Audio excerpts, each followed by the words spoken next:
اعوذ باللہ من الشیطان الرجیم بسم اللہ الرحمن الرحیم۔ الا خبردار سن رکھو، الا کا مطلب ہے خبردار سن رکھو، انا بے شک للہ اللہ ہی کے لیے ہے، من فی السماوات جو کچھ آسمانوں میں ہے، ومن فی الارض اور جو کچھ زمین میں ہے، وہ سب کا سب اللہ ہی کا ہے، وما یتبع الذین اور کس چیز کے پیچھے چل رہے، اس کا دو مطلب آ سکتے ہیں، وما نہیں بھی آئے گا اور نہیں پیروی کرتے وہ لوگ، یا یہ بھی آئے گا کہ کس چیز کی پیروی کرتے ہیں وہ لوگ، یدعونا جو پکارتے ہیں، من دون اللہ اللہ کے علاوہ، شرکا کس کو، شریکوں کو، کس کی پیروی کرتے ہیں، اللہ کو چھوڑ کے شریکوں کی، ان یتبعونا دیکھیں اس آیت میں بتایا جا رہا ہے کہ ان یتبعونا نہیں وہ پیروی کرتے، الا ظن مگر گمان کی۔ ایک چیز حق ہے، واضح ہے، اللہ نے فرمایا میری عبادت کرو، اس کے لیے اللہ نے نبی بھیجے، اللہ نے کتابیں نازل کی، اس کو چھوڑ کے گمان کی پیروی کرتی ہیں کہ ہم اس لیے مورتیاں بنا کے اللہ کی عبادت کرتے ہیں کہ یہ مورتیاں اللہ کے قریب کریں گی، تو یہ کیا ہے، یہ گمان۔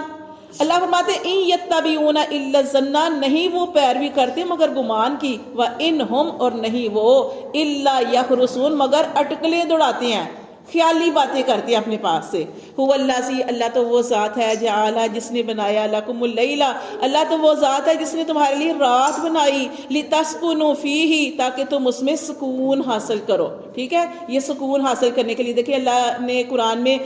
ذکر کرتے ہیں رات کا، رات پردہ بھی ہے،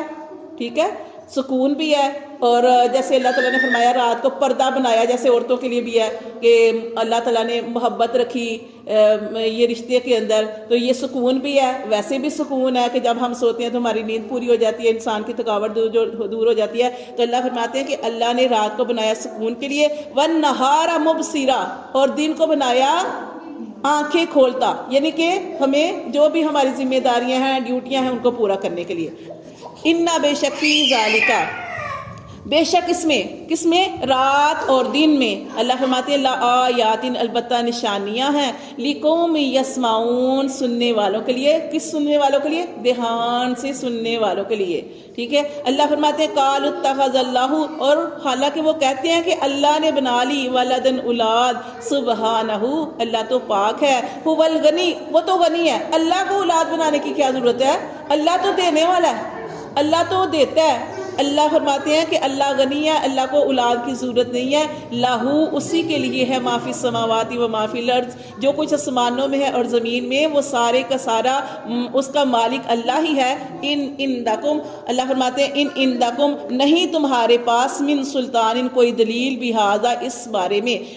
میں کوئی دلیل نہیں، اور تم کہتے ہو کہ اللہ نے اولاد بنا لی، سبحانہ اللہ تو پاک ہے ان ساری چیزوں سے۔ اتقولون کیا تم کہتے ہو اللہ اللہ پر ما لا تعلمون اللہ پر ایسی باتیں کہتے ہو جو تم جانتے نہیں ہو، قل آپ صلی اللہ علیہ وسلم ان سے کہہ دیجئے ان الذین بے شک وہ لوگ یفترون جو گڑتے ہیں یا باندھتے ہیں، علی اللہ الکذب اللہ کے اوپر جھوٹ، لا یفلحون وہ کبھی بھی فلاح نہیں پائیں گے، ٹھیک ہے۔ جھوٹوں پر تو ویسے ہی اللہ کی لعنت ہوتی ہے، قرآن میں اللہ نے فرمایا جھوٹ بولنے والا جہنمی ہے، جھوٹوں پر اللہ کی لعنت ہے، حدیث میں آتا ہے جھوٹ انسان کو برائی کی طرف لے کے جاتا ہے، اور برائی آخر کار وہ اللہ کے ہاں انسان جھوٹا بولنے کی وجہ سے جھوٹا لکھ دیا جاتا ہے، اور جھوٹ آخر کار اس کو جہنم میں ڈال دیتا ہے۔ تو اللہ تعالیٰ فرماتے ہیں کہ جو اللہ پر جھوٹ گڑے،